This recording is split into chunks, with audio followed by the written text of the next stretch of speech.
So delegation's something that I've learnt to do, and was definitely something that changed the game for our business, and also bringing in experts that have experience in things that I don't, or areas that I don't. So to explain that to you, Jordan Morrison, who's our general manager, he's been with us now for somewhere between 7 and 8 years. He came into the business as just a loan administration person, and he was, I think, maybe 19 or 20 when he started. He's gone from there to general manager within 7 years, because he just brought such a skill set that I didn't have, mainly around tech. And he would continuously come to me with new ideas around, this is how you're doing the process. You should probably do it this way. So delegation and learning to trust other people and understanding the skill set that they bring that you don't have. And particularly when you're a small business owner and you've started the business, a lot of business owners struggle to do that, because they think they know everything, but they struggle to make a change or try something different because it's not how they do things. And I also think that a lot of the struggle is having to trust someone else to do it the way that you feel that you would do it. The way it's always worked in your eyes. Exactly right. And I mean, delegation is something that everyone talks about, delegation, but to dive into it deeper, you almost have different stages of delegation evolution through your business growth, so long as your business is growing, and your business probably won't grow without it either. So it goes hand in hand with expansion of your business. But you start the business with you and one or two others.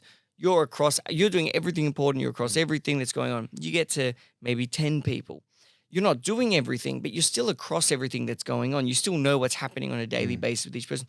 As you move towards that 20 people kind of mark, suddenly you don't know what's going on with everyone. You're not across everything daily. You are only seeing things in like a weekly meeting for each department, or you get your report daily or whatever you get it. And you kind of get further and further and further and further and further away from. I like that effect. It was good. Yeah, does it sound good in the headphones? Yeah, tried hard. You get further away from the actual operation of the business. You need to delegate in order to expand, but delegating is so hard. In theory, it's easy. Yeah, I trust my staff to do that. But it's just not the case. It's like you love your company. You want to know what's going on. Yeah, and look, what was particularly hard for our business, so talking about the general manager, the first thing I had to delegate was to get away from being the revenue generator. That was difficult, because it's not just, you know everything. It's like, well, if money doesn't come in, there's no business, right? So the hardest thing for me was moving away from generating revenue and trusting someone else in the business to bring it in. We've now got a team of 20 mortgage brokers, and it's like, I can't manage these guys. I don't have time. So we've brought in a sales manager, and he completely runs the sales team and just comes to me on a monthly basis or a weekly basis. Jordan, the general manager, is now delegating exactly like you said. There's an admin team underneath Jordan, and there's a leader of that admin team that Jordan now delegates to. So we're seeing the business evolve really quickly. Yeah, I mean, it sounds like it makes, I haven't got time for them, I'm going to hire this person. And that is what happens. But I think emotionally, as the entrepreneur, there's something deeper happening in you and I reckon some people would suffer from it more than others. Part of overcoming that would be finding people you trust, the right people. Oh, that's all it is for me. It's how personnel. Did you do that? Blessed, lucky. Yeah. Like at the end of the day, Jordan came in for a job, and I gave him a job. But I knew straight away, within a year, that I knew exactly the person that he was going to be and the performer that he was going to be, and I was okay with it. And I think if you have someone good come into your life or into your business, you just know in your gut if they're a good person and if they're going to be good at whether it's a job or whether it's something completely different to a job, but you just know. How does one go about creating that, a referral partnership kind of program? Well, you have to complement their service. So real estate agents is an obvious one. You can't get a loan. If you can't get a loan, you can't get a house for most people. So for us, what we do really well, and I've been working with agents for 13 years, is understanding how we fit into their sales process and understanding how we can help them. So to give you an idea, most people would assume that you go and see a real estate agent, and if you wanted to buy a house, then the real estate agent would send you to the mortgage broker to get a loan. you don't really get any business that way, because most people now, they know what they can borrow. They've got a pre-approval. They go to the agent to buy a product because they've seen it on realestate.com. They don't then need a broker. But where we go in is with your vendors. So, Daniel wants to sell his house in Potts Point. He thinks it's worth 1.5. He goes to the agent, and the agent says, I might get 1.3 to 1.6 for it. So then you need to know what that next step looks like. So then the agent would refer you to a mortgage broker to understand what is the next.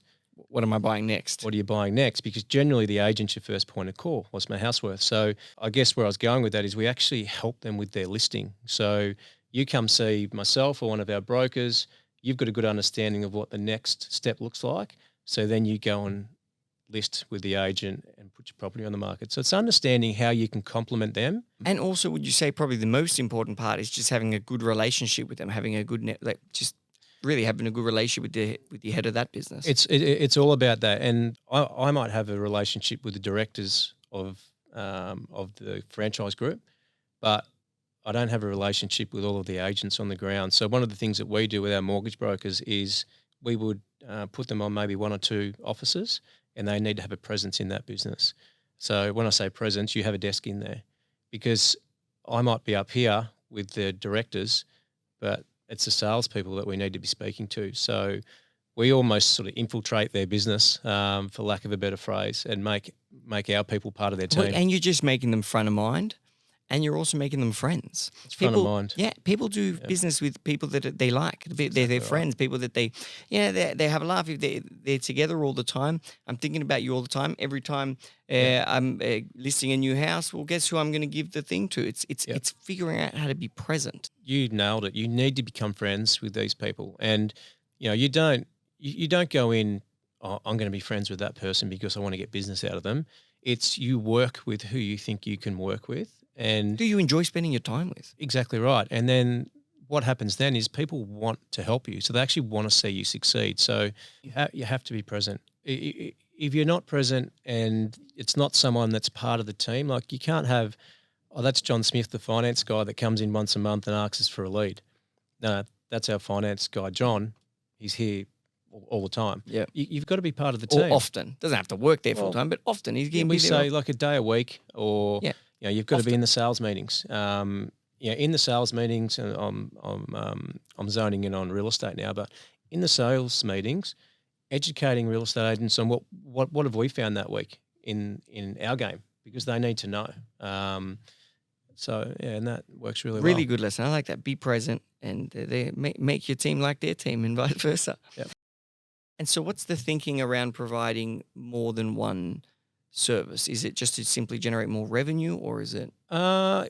Yes, definitely, always. The second thing for us is just having sticky clients, and that then increasing the value of your business. And I think banks have done it very well in the past. Banks call it share of wallet. So, what share of that person's wallet do you have? If you've got them for financial planning, if you've got them for mortgages, if you've got them for car finance, they're just not really ever going to leave you. There's never going to be a situation where they go see a financial planner and then that financial planner says, come see our mortgage person. Well, that doesn't happen because they don't go outside of our business. So for us, it's revenue streams that complement each other. They're all related to some degree. If you see a mortgage broker, you then need to make sure that you've got the right income protection. That then will lead into a financial planner who then looks at superannuation. There's stats, and I'm probably going to butcher this, but there's some crazy stat that 60% of people upgrade their car 3 months after buying a new house. It's something like that. I can imagine that. Because new house, new garage, new car. Can't have the old car in the new garage. So just looking at revenue streams that complement each other. But I kind of like what's more important is I think you said sticky. Like you become more sticky to your clients. It's less likely a client's going to ever leave you. They rely on you for more than just one thing. So by sacrificing the relationship with you, they're therefore losing multiple valuable things in their life rather than just one. Yep. And the biggest thing is, and you spoke about this with Mark Burris, was how do you get a strategic valuation on your business? So how do we separate ourselves from a normal financial planner or a normal mortgage broker? multiple revenue streams are what's going to get us a strategic valuation on our business. Mm. Why is my business more than the mortgage broker down the road? Mm. A stickier client that's producing 3 to 4 revenue streams instead of one, which means you're going to get that strategic valuation. I like that. Client reliance. The client should be more reliant on you. I guess the only danger that you go into there is by having an additional thing, it is taking attention away from the other. So you need to do that slowly over time, or be careful. But it comes back to delegation and bringing experts in. So my background was mortgage broking, financial planning. I brought someone in who was already an expert, and again, it was someone that I trusted. I had a gut feel about, who is now a business partner in that business. They run separate P&Ls. So for me, I knew I couldn't go and set a financial planning business up. I knew the business fundamentals, but I didn't really know. But you found a partner who does that. Found someone who knew what they were doing and brought them into the business.